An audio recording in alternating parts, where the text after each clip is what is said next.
All right, so the central limit theorem's a pretty powerful thing. I actually have another video about the central limit theorem on sample proportions, and I have videos which you would need for part Z about standard normal conversions.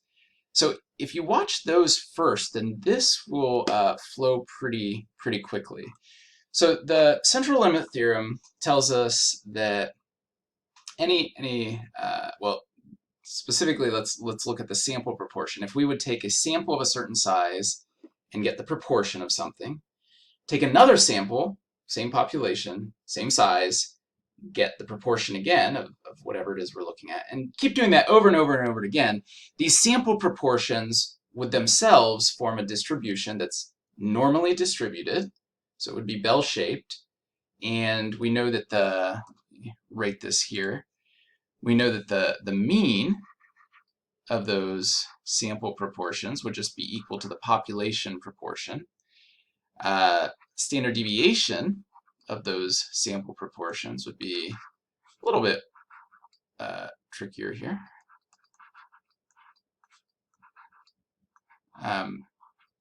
Similar to the overall standard deviation of the distribution, but condensed. And then we can, because this is a normal distribution, because these sample proportions are normally distributed, we can do any of our standard normal calculations, which we'll do in part C. Let's do the first two first. So the mean of these sample proportions is just the population proportion, which according to this is 16%. Whoops, not that. There we go. Standard deviation here, well, we can calculate that. That would just be square root of 0.16 times the complement. I guess those are those right-handers, unless they're doing ambidextrous in there also.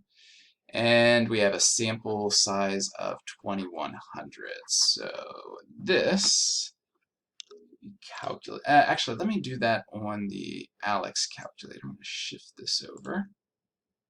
Okay, just to get a little practice with this, I like to set up the fraction first. Let's do it like this. 8,4. I'm going to combine those and then divide by 2100. Now, don't forget that this whole thing is in a square root. If you select it and do the square root button, we can just put the entire thing under a square root, and we'll get a 0.008 there for our standard deviation. Now those values allow us to create a normal distribution so that when we come down to part C and we're looking for the portion of sample proportions that are greater than 0.18, well, we can set that up. We set up a normal distribution like we often do. Our mean here is that 0.16. We already found that. The 0.18 we're looking for, well, that's above the mean, so it's somewhere over here. Not sure where. We'll figure that out. But we want the probability that the sample proportion's above that. In other words, we want the portion of those sample proportions that are right here. This is what we're going after. All right, well, that value right there will allow us to calculate a z-score. Remember, this is what we're looking for in a distribution here. In our case, we're looking for a 0.18. Our mean is 0.16. And our standard deviation we found to be 0.008. This is the normal distribution we're working with. We already found these two values here. And this will give us, I'm just going to do this over here on my calculator real quick. All right, this is going to give us 2.5. Nice round number there. And what do we do here? Well, we want the portion to the right of that. Alex calculator will give us the portion to the left. Notice that less than right there. So the left portion of the z-scores less than a positive 2.50. I'm just going to go ahead and press enter here to get that, show you that 99.38% of the sample proportions would be less than what we're seeing here.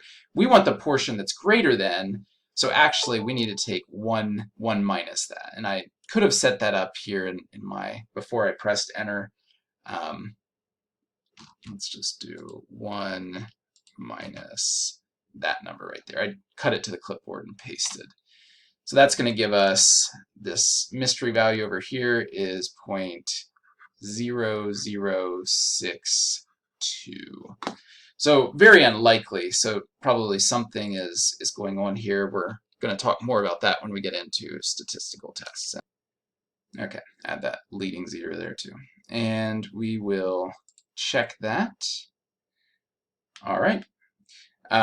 So again, it is pretty unlikely to get a sample of 18% left-handed students of this size. That's a huge sample. But this is getting into statistical testing, right on the verge of statistical tests. More on that later.